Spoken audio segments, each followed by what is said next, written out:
Alright guys, well, check this out. Brother called me, come pick him up, said he couldn't get the van started. I said, oh shit. You know, first thing you check the battery.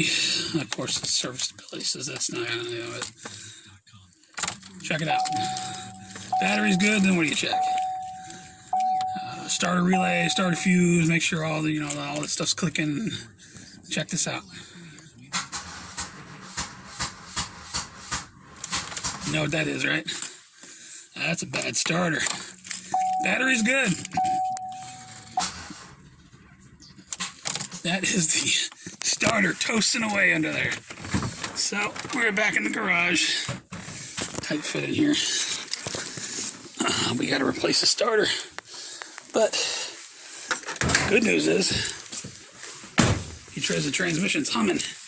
Nothing wrong with the transmission. So, of course, I'm happy to hear that. He's been driving the shit out of this thing.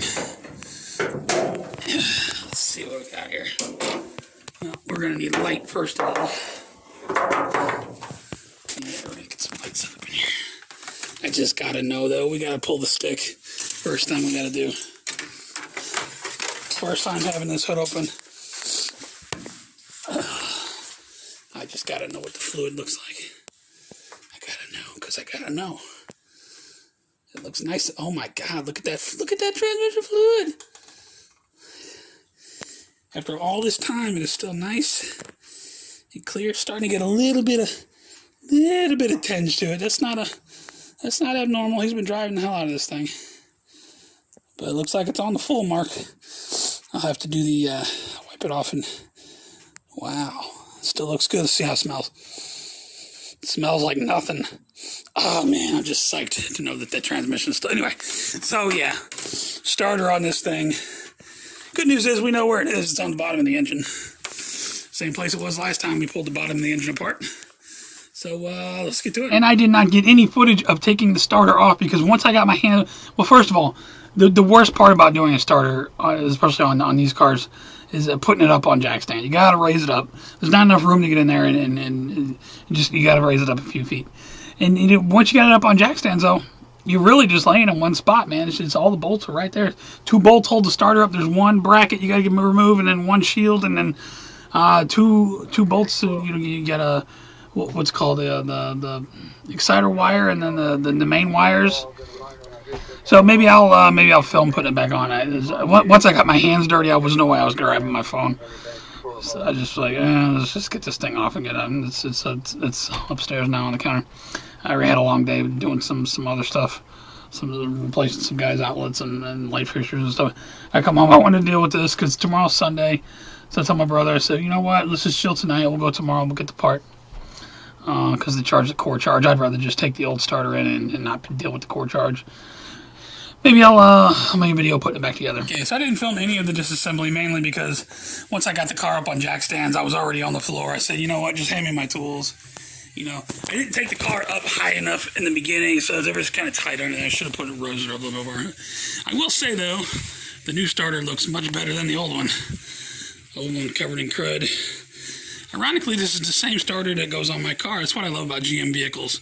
Everything's so interchangeable. So this car, I put the starter on my car probably over 2 years ago, and it still works great, so hopefully it'll work great on the van. I'm going to crawl under. I don't know how much of this I'm going to film. I got to take my jacket off. I did get me some new paper towels, because I know I was going to need those. I'm basically, I'm working under there. Light's kind of limited in here right now. I only got the 1 work light. So I'll see if I can get some shots from underneath. This is where the starter goes. Bolt.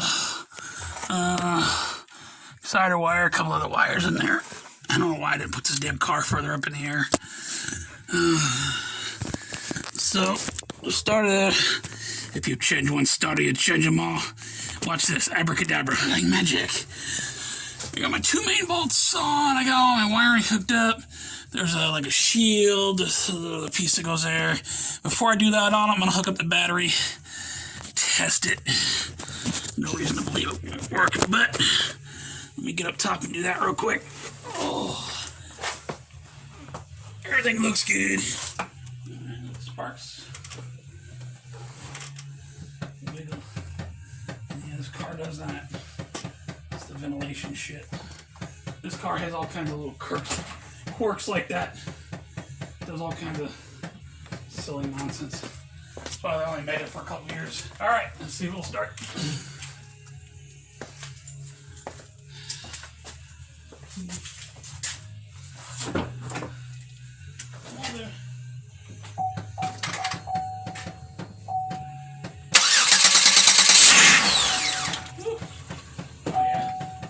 Also gotta give it a little gas.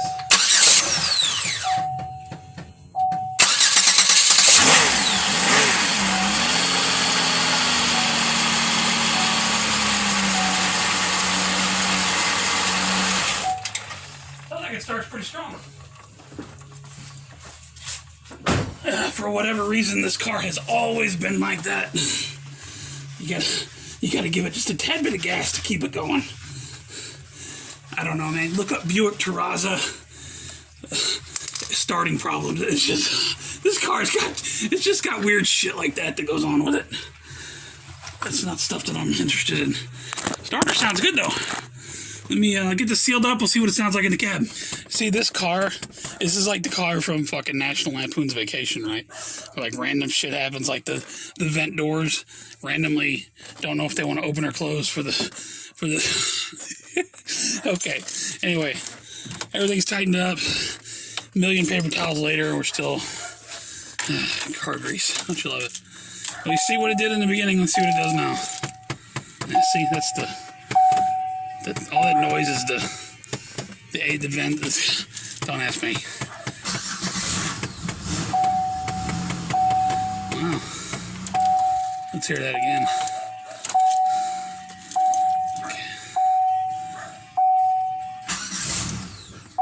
Yeah, see, this car, if you don't have your foot on the gas just a tad bit, it'll do that every time.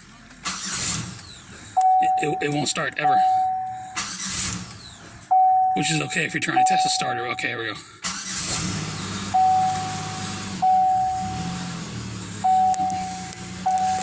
This is the only car I've ever seen that has a completely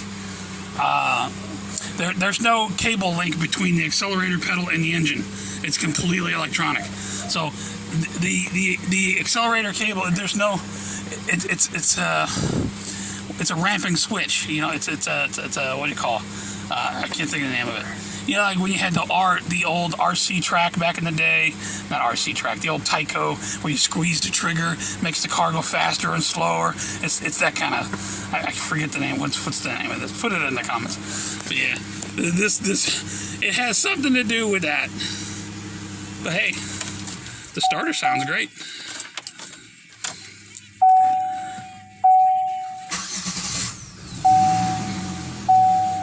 See how, like, the fuel advance, I don't know. I give up trying to figure this. This is why they only made this car for like 2 years. Just Google Buick Terraza. All kinds of fucking craziness with this car. But hey, it starts again. And that was the goal. All right. And the transmission looks great too. Service, stability, the traction system and stability system has something to do with, I don't know, something I'm not working on today. See, a little shit like that doesn't bother my brother, so it doesn't bother me. If this was my car, that would drive me nuts. But okay, starter fixed.